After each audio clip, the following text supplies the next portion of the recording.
You're listening to Flaunt. Find your sparkle and create a life you love. After infidelity or betrayal, have you been betrayed by life, your body, or someone that you love? You're not alone. No matter what you've been through, Naked Self-Worth helps you regain confidence, joy, and enthusiasm so you can create a life you love and flourish. Tune in weekly and learn how.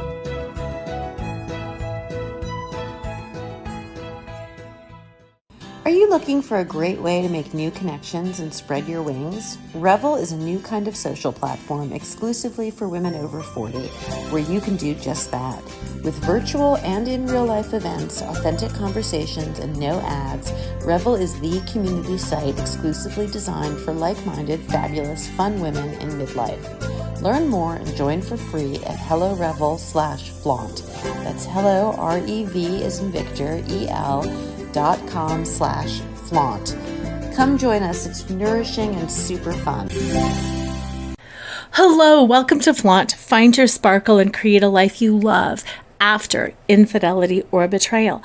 I'm Laura Cheadle, and yes, I was betrayed by my husband, and we have stayed together, and our marriage right now is happier and healthier than it ever was before.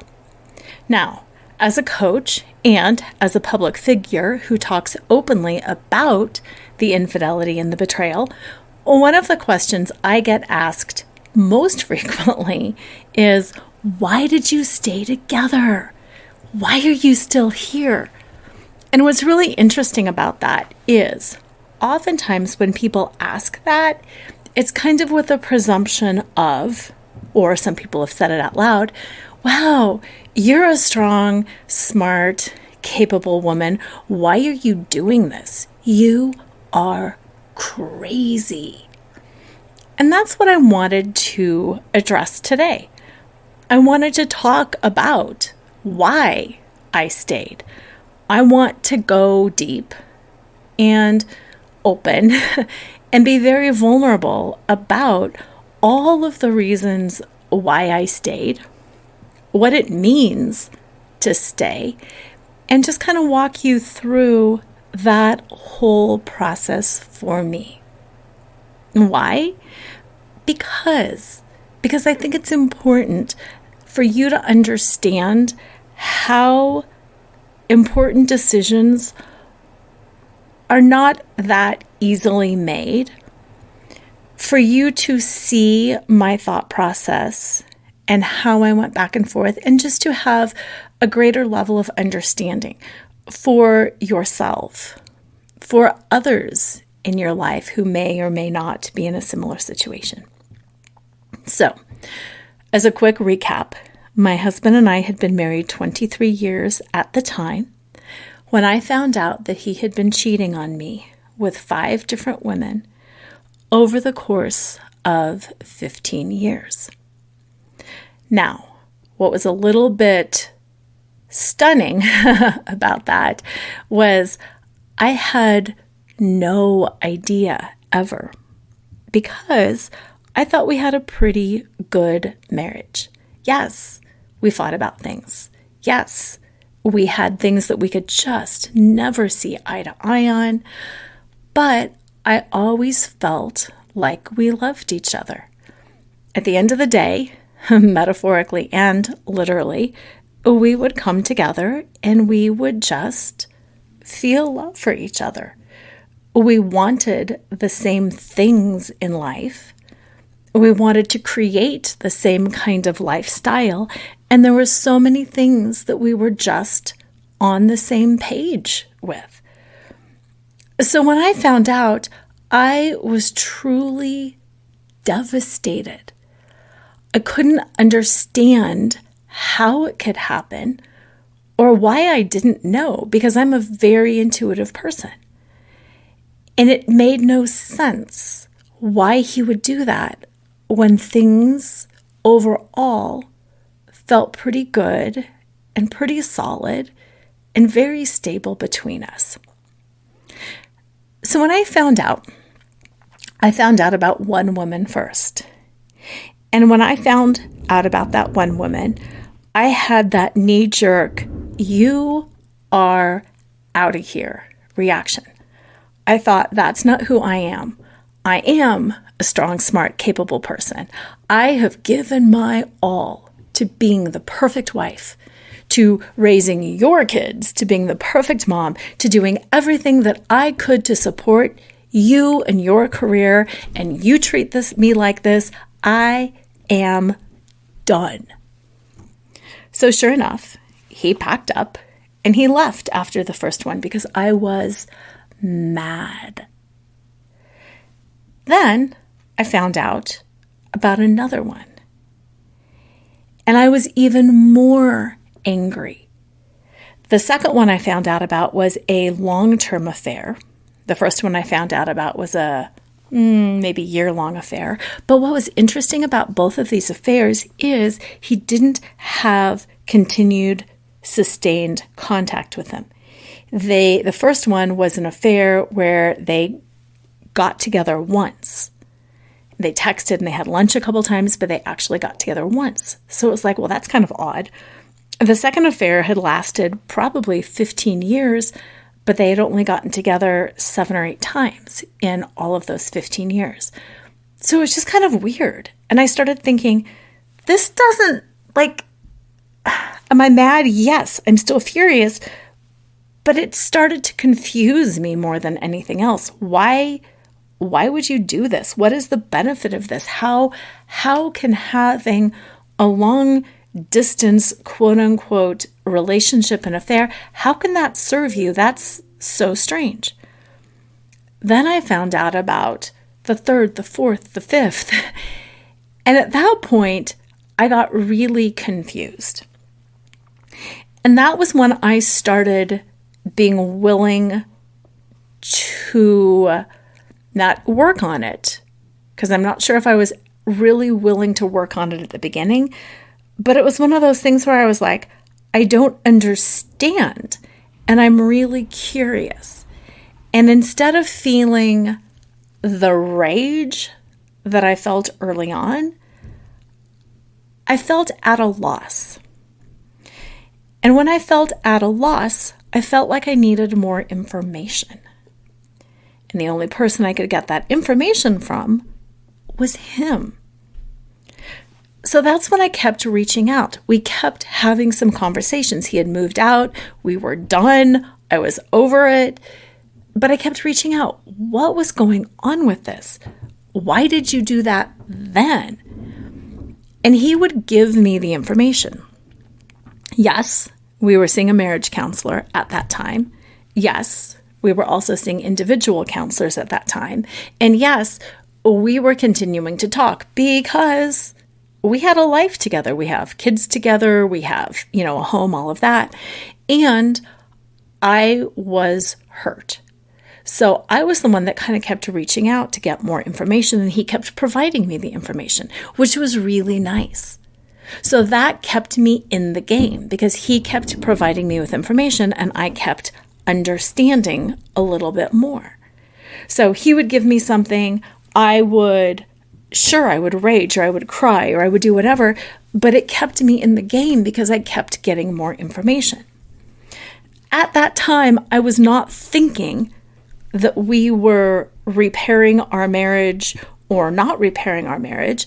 I was thinking that I was gaining understanding. The idea of are we staying or are we not staying did not cross my mind. I was in survival mode. And for me, survival mode meant understanding. And who better to get understanding from than the person who hurt you and who is intimately involved in all of those acts. As I continued to get more information from him, we continued to move forward with kind of figuring things out. And again, I don't think a lot of it was thought out by either of us. It's just that we kept moving forward. As I started learning, the reason he had affairs was because he was in pain. Affairs are very rarely about sex. They are actually usually not about sex. They're about validation. Sometimes they're about power and control. But an affair is a tool that the cheating person uses to make themselves feel better, to ease their pain. Not necessarily feel better in like, woohoo, I can have my cake and eat it too. That's kind of a misperception about affairs. Most often, the cheating partner has a deep emotional wounding, a deep emotional pain, and they're trying to use the affair to make themselves feel better. So as I'm learning this, and as he's discovering this about himself, it just kept me in the game. Now, early on, when I would say things like, how could you do this to me? And why did you do this? And blah, blah, blah, blah, blah. Early on, his response was something like, because you're a bitch, because you hurt me, because you never cared, because you made me do it. And those are conversation stoppers. When that would happen, I would get out of the game because that is setting it up for a fight. There's no answer to that. No, I did not cause it. No, I did not make you do this. So during those moments, I don't know how I realized that he was just hurt when he was saying that. Through the grace of God, through the grace of something, in those moments, it was very easy for me to just disengage. We're not playing ball. We're not dancing because those are not real answers. That's an excuse and that's a deflection. And I don't know where, like I said, that came from. If it was with help from the counselors, if it was truly grace of God, what it was. But I was very able to walk away when responses like that kept happening. At some point along the line, fairly early on, I had this realization. And the realization was, this is ruining me. This is hurting me. This has upended my entire life. I never thought that I would be this woman. I never thought I would be here. I was strong, smart, educated, engaged. I did all the things. And it's not that I did all the things in order to prevent having an affair, but I did all the things that I thought would make a good marriage, and yet I ended up here anyway. And it made me mad, and it made me angry, and it made me hurt. And I realized this is why some people end up as bitter old ladies. This is why some people end up as, man haters or toxic women. And I had this sense of understanding, like, wow, I get it. I get it now. I get how people can be so broken and damaged and hurt that they just move into that bitterness and that resentfulness and that hate, and how it ruins the rest of their life. And that's when it hit me, that I don't want to be a bitter old lady. I don't want to be a man hater. I don't want to be this toxic, female out there hating on men. And I have 2 sons. Men are not bad. My sons are not bad. I'm a trusting, open, happy person. And I want to stay a trusting, happy, open person. Yes, I can learn. Maybe not be as trusting.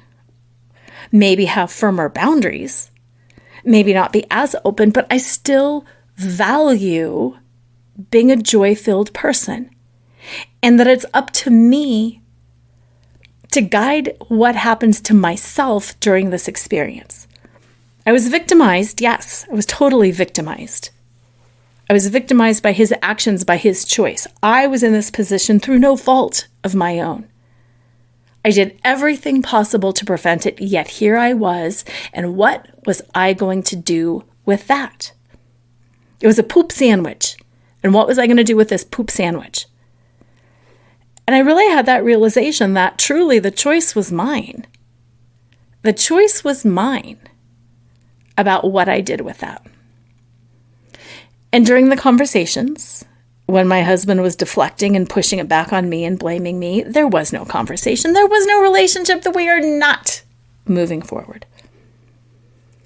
But like I said, somewhere along the line during those conversations, I realized how I had spent so many years taking care of everybody else and not me.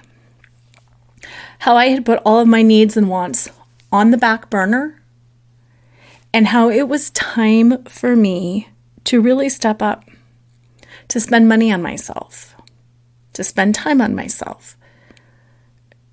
And that although it's nice sometimes to be like, I don't care, you pick the restaurant, that when I cared, I should speak up and I should say it.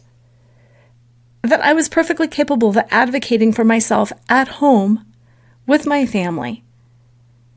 And that this notion that I had in my head that a good wife sacrifices, that a good wife does everything for everybody else, was actually harmful. And not only to myself, but really to my husband and to my kids as well.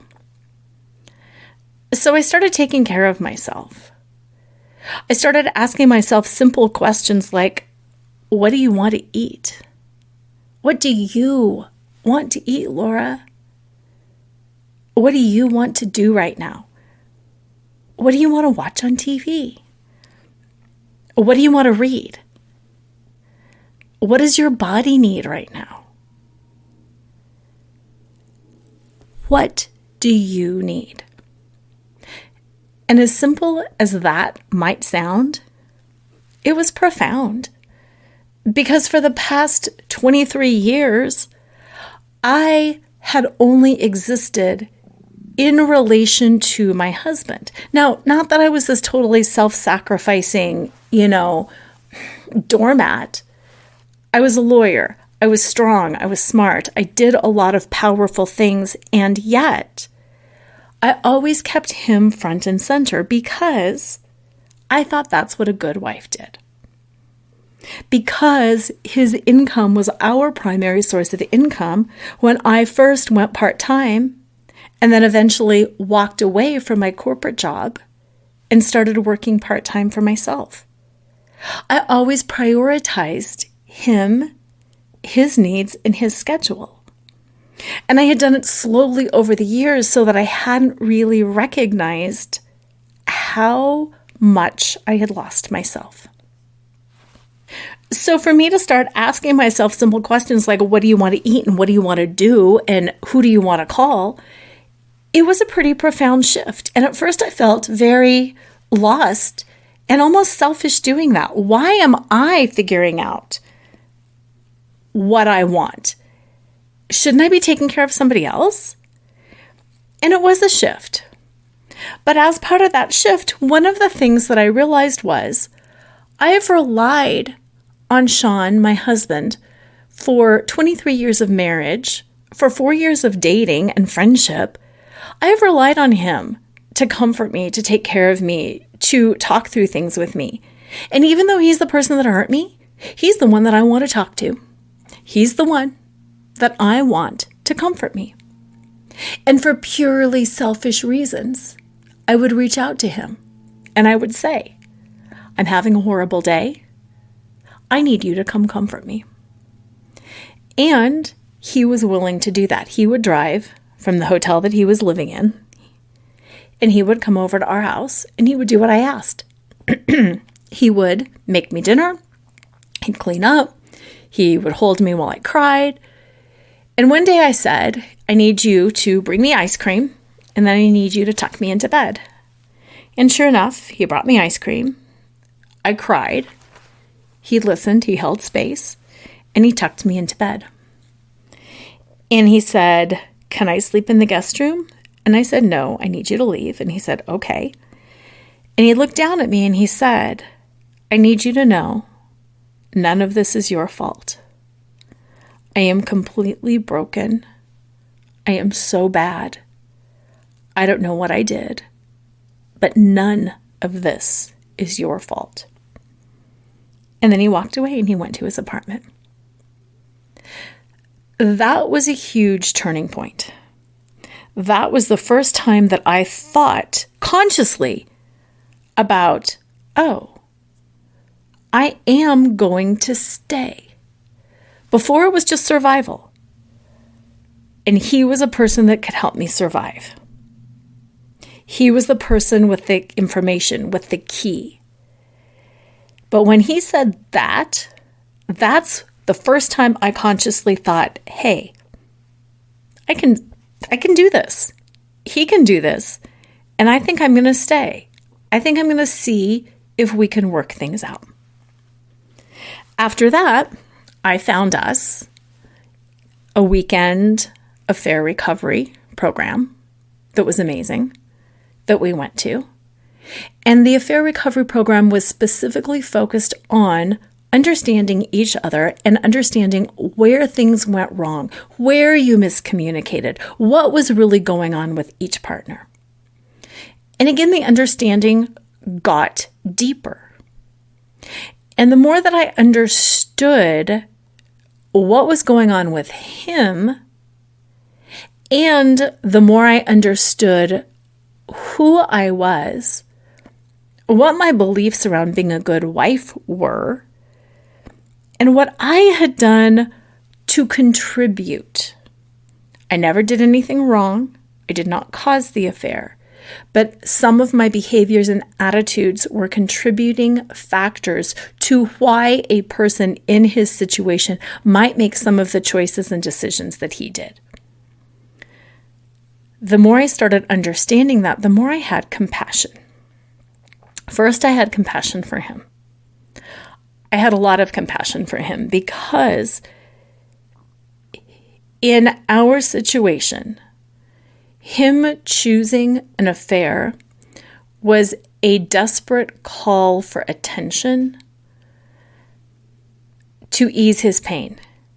It was a desperate cry for help that he was not feeling good emotionally, mentally, psychologically, and that he didn't know what else to do, and that he thought these women would validate him as a masculine, tough, strong, successful man.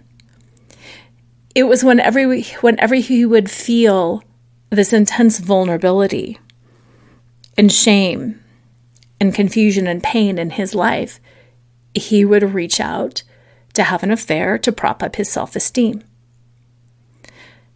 Now, I felt compassion for that, and I understood that because I could look back too at the places and times in our marriage and in our life where things were tough. He lost his brother, who is his best friend, due to cancer. He's a former foster child and severely abused child who grew up in a lot of poverty. Careers are always tough. You know, we went through the mortgage crisis. We went through having 2 kids with some sensory integration issues and some, neuro difficulties. So I could understand that. And yes, I went through them too. I hear you saying, Laura, who cares? He still did this to you. You still went through those tough times too. Yes. And one of my favorite phrases was, there, but for the grace of God, go I. And I would think, yeah, I felt insecure too. I gained weight having babies. I felt useless. I felt confused. I felt old, fat, ugly, not good enough. And I didn't make that choice. And I didn't make that choice not because I had a better moral code, not because I was a better person, but because I was graced with a pretty darn good childhood. I had the benefit of an incredibly aware mom who was always very emotionally responsive to me. I was blessed with food on the table. I didn't have to switch schools 14 times. I had a group of friends. I was thankful and blessed and lucky that my upbringing, that my childhood, that my financial situation was stable enough that when pushed, when I faced difficulties, I had resources and I had tools, and he didn't. And that's not something that I could blame him for. And By the same token, it's not an excuse. It's just what it is. The golden center of flaunt, my work, my betrayal recovery is all around the acronym FLAUNT, F-L-A-U-N-T. And A-U, the golden center of flaunt, stands for accepting unconditionally. And that's what that was about. I had to accept unconditionally that he stands where he stands. I stand where I stand. He made the choices he made, and I made the choices I made. And that my choices never hurt my soul. And that it was up to me if I allowed his choices to hurt my soul or not. And looking back over the course of both of our lives and how we had been pushed and the responses to us being pushed that we made, I truly felt like his choices damaged his soul and that they did not damage mine. And I felt compassion and understanding for that. Once I moved into that, it could have been easy to go into pity or to feeling better than him. From there, I moved into self-compassion. The things that I did that contributed to the affair were martyr myself, sacrifice myself, put everybody's needs before me. I did all of those things and they contributed to the affair. And that is a whole show in and of itself. But I would see what I did wrong. And wrong is such a subjective word, but I would see how the more perfect I would pretend to be on the outside, the more threatening he would feel on his inside. As I was pulling it all together, as I kept saying, oh, it's all perfect and I can do it and this is great, that would threaten him because he would feel like he couldn't authentically be himself and express his sadness and his pain and his confusion. So I really had to humble myself to what I did. And at the same time, he was humbling himself to what he did. So we kept rolling forward. So why did I stay? Because it just kept rolling forward. And he kept doing the work. And I kept doing the work. And I would have an understanding about myself. And I would go to him and I would say, oh my God, I am horrified. I understand how my behavior, me saying this, would bring up so much shame in you, and I never saw that before. Like sometimes I would say things like, oh my God, could you imagine having a parent who did that? Could you imagine living in a trailer like that and having no electricity and no running water? And can you imagine? And it would almost be like me in my privileged existence being shocked. Oh my God, people can live like that. Well, he had lived like that. And it was me being very unsensitive to that, but I didn't even realize how insensitive I was being. And instead of talking to me and saying, you know what, Laura, as you recall, I lived in a burned out trailer, not like a trailer home, a trailer, with no water, with no electricity, with nothing, with no food. And if you recall, I was left for a summer and pretty much had to survive. So yes, I can imagine. And to me, your attitude feels a little arrogant, a little privileged, and it hurts my feelings because it makes me not feel good enough. Now, had he said that, I could have learned, he could have learned, and we could have grown together. But instead, he would get defensive and shut me out, or say something really snarky to put himself back on top. So I would come to him and I would say, I see things so differently now. And I am so ashamed that I was not sensitive enough to understand that.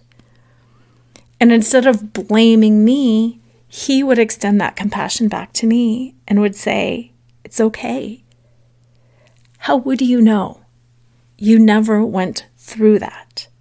And I never told you how your comments made me feel. I never told you that you hurt my feelings. I never told you that when you would just be really good with the kids, it would threaten me because I didn't know how to do that. I never told you, so how would you know it's okay? I love you, and now that we know, we can talk about it. There were hundreds of examples like that we went through that first year. That first year, we unpacked so much. It was crazy. Now, I want to be clear, too. I stayed because we continued to unpack. I stayed because he continued to have insight. I stayed because I continued to have insight. Were there moments where we defaulted to our own behaviors and went to protect ourselves? Yes. There were moments where I'd think, oh my God, I have just wasted 3 months or 6 months. He is never going to change. I can't believe how stupid I was. And I would feel really hopeless. And I'd think he's back to the old Sean. He's back to his old behavior. But within a week, he would come and apologize. And we would move forward again. Or I would come and apologize. And it was hard for me. Because I think you're the one that started this. You're the one that made the bigger mistake. Why am I apologizing to you about checking up on something on our credit card bill and approaching you in a harsh way? Why am I apologizing? You did the really bad thing, which was ego. But I would swallow my pride and I would apologize, and it would continue to move things forward. And yes, we were both very tenuous because we had to trust each other in the process. And we had to maintain that perfect balance of continuing to do our own work and to getting to know ourselves on a more deep level. Continuing to get to know each other in a new, a fresh, and beautiful way, while knowing that at any point in time, either one of us could say, forget this. I'm out of here. This is too much work. And yeah, it was a lot of work. But we just kept moving forward. And I think that's the thing that I really want to communicate. Why did I stay? Because it just kept working out. There was always more. One of the things that we learned in the affair recovery retreat that we went to was how to do an IMAGO dialogue. An IMAGO dialogue, summed up, there's a lot of great stuff, but it's a very slow, almost stilted way of talking. And what it does is it really helps you rewire your brain, rewire your nervous system. So it gets you out of that state of fight, flight, or freeze and into a very regulated state where you can actually hear what the other person is saying. Because you're listening to understand, you're not listening to respond. You're not listening to defend. You're not listening to make the other person wrong. You're listening to truly understand. And how it goes, just roughly, and I'll put some links in the show because it's a fantastic tool. But it's parroting back, mirroring back what the person said in your words, and then saying, did I get that right?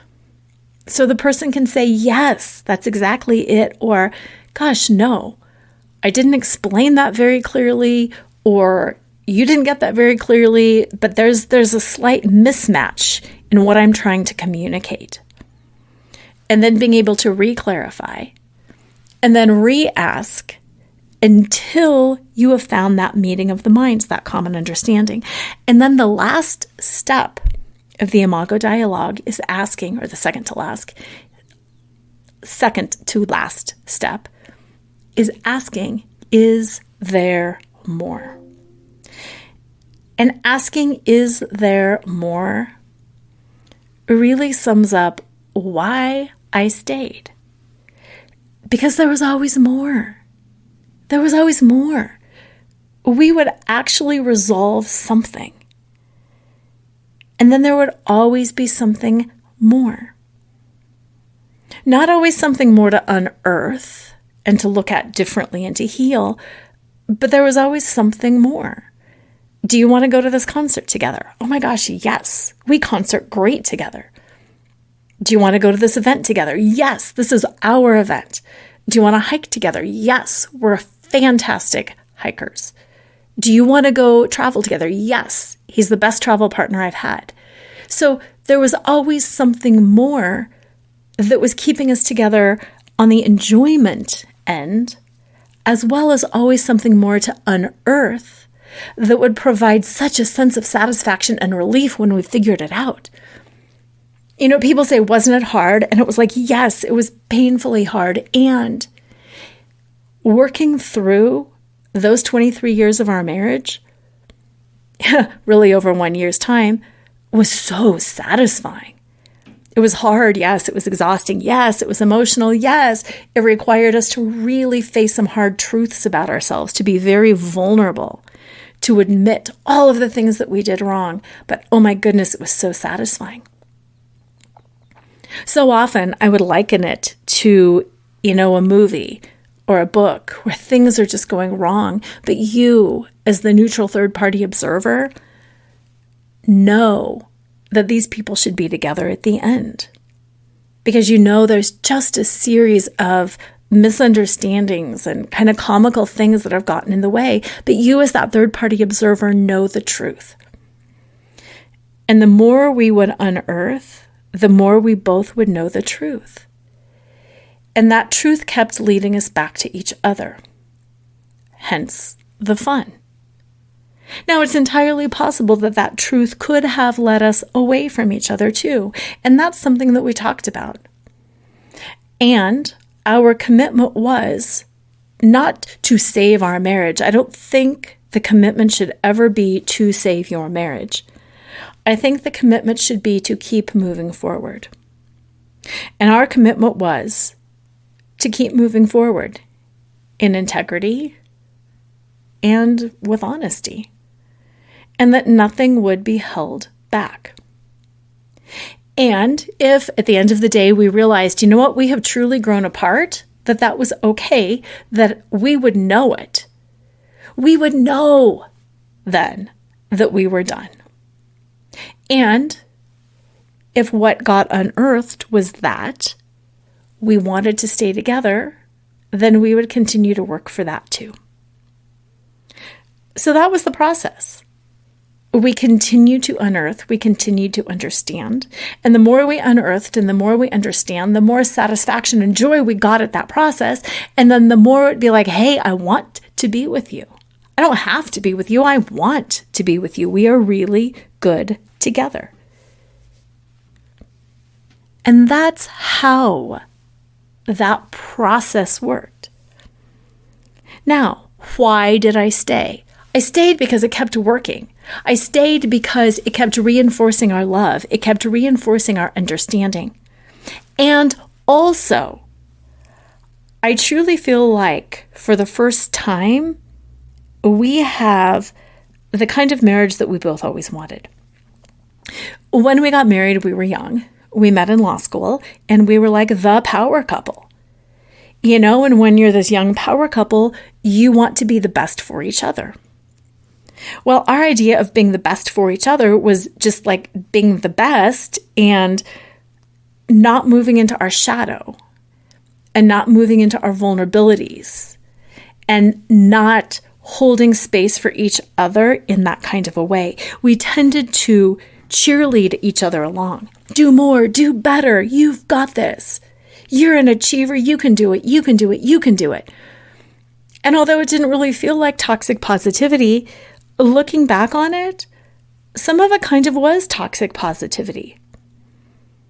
He would always tell me, do a better job. Do a better job. And be like, yeah, go out there, get a raise, get a better career, do this. And it's just toxic.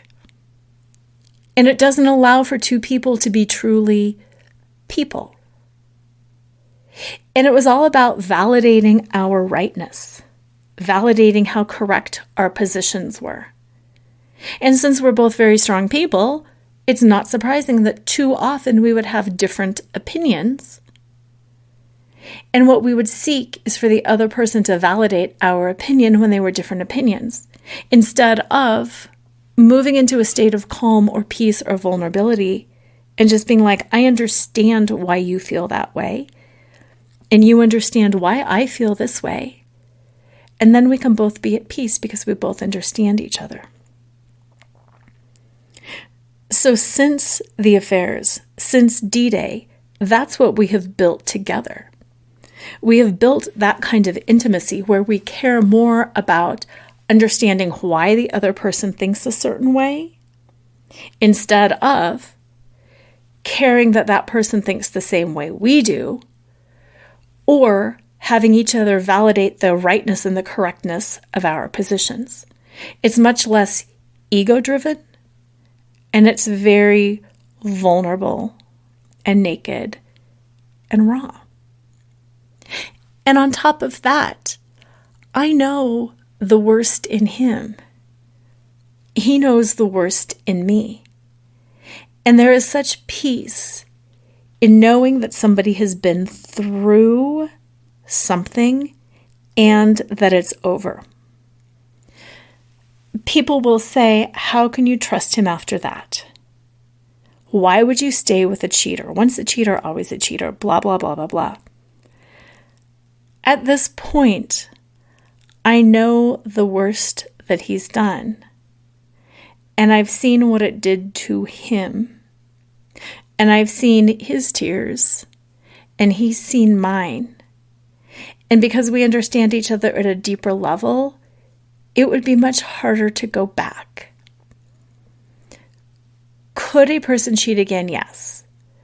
But he has clawed his way out of that state of depression and hopelessness and vulnerability and shame. And for him to go back to that place, he would really have to go back to being kind of a different person. After unearthing everything, after being so raw, after being so vulnerable, to slip back, to be that low vibe, would be very difficult for him. Having affairs actually was painful for him. It was not this joy-filled thing. It was painful for him. And he talks about that. And I understand that. So would he go back to that old person? Anything is possible, but no. Not while we continue to talk like this, to support like this, to truly love like this. No, he's not going to go back. Now, I would be remiss if I didn't also mention, it's not easier. What we went through was not easier. Divorcing is hard. Staying married is hard. It's just different kinds of hards. Was it a factor that we have 2 kids together, that we had a house together, that we had at the time 2 dogs and a cat and a turtle together? Of course. Is it easier financially? Yes. Am I able to, live a lifestyle that I want? Yes. But we had worked hard at building our life together, at doing our finances together. We had worked hard at all of this. And yeah, practically speaking, who wants to lose all of that? Who wants to walk away from that? So to say that that wasn't a factor is a lie. Of course it's a factor. It's easier to stay married. Was it a driving force? No. Am I able to walk away at any time? Yes. Is he able to walk away at any time? Yes. Will we figure it out? Yes. Can we divide finances? Yes. Our kids are old enough, parenting time wouldn't even be an issue anymore. But it's just that there's more to uncover. It always, to me, felt like it's not the end of the story. So why did you stay? Because the story's not done. Why did you stay? Because I keep getting satisfaction uncovering and learning more about myself, more about the marriage, more about you. Why did you stay?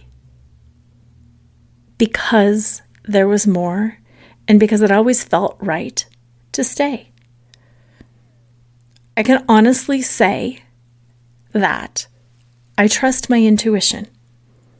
I said at the beginning of the show how hard it was on me, because I would wonder, why didn't I know?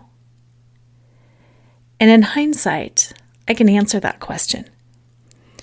I didn't know because had I known any time in the past, I wouldn't have had the capacity to go through the process that I have been through now. I would have been too caught up in ego, in anger, and in being right. And I would have been that vindictive, bitter person that I don't want to be. So why didn't I know? Because I was needing to be protected. Source, God, the universe, my intuition protected me and didn't let me know until I was ready to find out. And I'm at peace with that answer. That makes perfect sense to me. Going forward, I have the bandwidth, I have the knowledge, I have the capacity, I have the emotional intelligence to handle anything going forward. I trust my intuition and it feels right to stay. If it ever doesn't feel right to stay, if it ever feels like the story is complete and that I need to move on, I can. If he ever feels like this is not the place for him and that it's time for him to move on and that his story is complete, he can. There is much less control in our marriage now because we are both very aware that staying together is a choice that we make every day, every moment of every day, and that choice is precious. And that as loving partners, we need to be there for ourselves, to live in a place of integrity so that the other person does want to stay, so that we can continue to move forward. And to be so solid in ourselves that if the time ever comes that one of us wants to leave, the other person can be gracefully okay with that and can acknowledge that, yeah, I think that's a wrap. I think this story is complete. I think we've learned and loved and grown from each other. And I think that it's time. And I'm okay with that if it ever happens. But for now, in my heart, in my head, in my soul, with every fiber of my being, I do feel like there's more. I feel like I am in this story. I feel like this is a story I want to be in. I am getting satisfaction, both moving forward and when I look back and unearth things. And it feels right to stay. I wanted to explain that so you could understand my process, not to justify. We don't have to justify anything to anyone, but just to validate whatever it is you're feeling inside, whether it's to stay or to go, to be able to trust your intuition. And then also to realize that, yeah, a relationship takes two. And that if your partner is willing to play ball, if your partner is willing to dance the dance, if your partner is willing to go forward, then yes, it's a good place to be if that's what you choose to do. And even if you are really curious and wanting to unearth and want to grow, and your partner is unwilling to take a hard look inside, to be vulnerable, to humble themselves to their mistakes, and to keep moving forward, then unfortunately, it's not a game you can stay in. And for me, that's the hardest place, is realizing and accepting unconditionally that it does take two. My husband and I were both very willing to do this, and we both wanted to. But had one of us not been willing, we would have had to pull out. And he has even said a few times that his greatest fear was that I was going to make this all about him and that I would never take a hard look at myself and that I would never grow. And that because of that, he would then have to make the hard decision of, is this worth it to stay or not? And he was the cheating one. Which just goes to show how vulnerable we all are, how afraid we all are, how much we all just want to be seen and known and loved for who we are. I am happy always to answer personal questions, to say more, because that's one of my favorite phrases, is there more? If you have more that you want to ask, reach out. Laura, L-O-R-A, at Laura Cheadle, LORACHEADLE.com, and I'll answer them on further future shows. Please take some time after this show to think and to process. And I truly do mean reach out if you have questions. I work with women whose lives have been shattered by infidelity and betrayal, who want to use the experience as a catalyst to reclaim their identity, to find their self-worth, and to create a kind of life that they love on their own terms. If you're ready to do that, if you feel stuck and don't know where to turn, if you're feeling bitter and angry and resentful, and that's not you, then reach out. We can hop on a call. We'll talk about your situation. We'll see if we're a good match. And then possibly we can choose to work together. My package is a 6-month package. We meet together every month. Every month you get a customized 30-minute hypnosis MP3 that you use every week between our sessions. You get a weekly email with assignments. You get journal prompts. You get movement videos. You get daily meditations. And best of all, you get Voxer support with me. Voxer is a walkie-talkie type app. So every time you're thinking something, you're starting to spiral, you have an aha moment, you just grab your phone and you leave me a message. You leave me a Vox. And then I respond to you like, yes, you're right on. Keep moving with that. Or, listen to that message again. If that was a friend telling you that, how would you answer them? Or I can just reflect back your feelings and what you're going through. Until the first day of summer, this package is on sale. A huge sale. It's only $333 a month for 6 months. Payable monthly. Easy peasy pumpkin cheesy, and oh boy, does it change the way you experience your betrayal. Reach out. I can't wait to work with you. These are all of the reasons why. Have an amazing week. And as usual, always remember to flaunt exactly who you are, because who you are is always more than enough. Wait a minute. Before you go on, I've got something for you that you are going to love.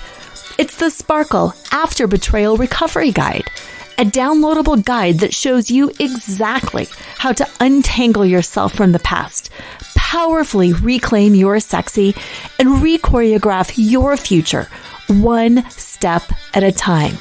The best part? It's free. And downloading it gives you access to our monthly support calls as well. What are you waiting for? Break out of the pain and get your sparkle on today. Go to nakedselfworth.com. That's www.nakedselfworth.com and get your guide today. Tune in next time to Flaunt, Find Your Sparkle, and Create a Life You Love After Infidelity or Betrayal with radio host and live choreographer Laura Cheadle every Wednesday at 7 a.m. and 7 p.m. Eastern Time on syndicated Dream Vision 7 radio network. Develop naked self-worth and reclaim your confidence, enthusiasm, and joy so you can create a life you love and embrace who you are today. Download your free Sparkle Through Betrayal Recovery Guide at nakedselfworth.com.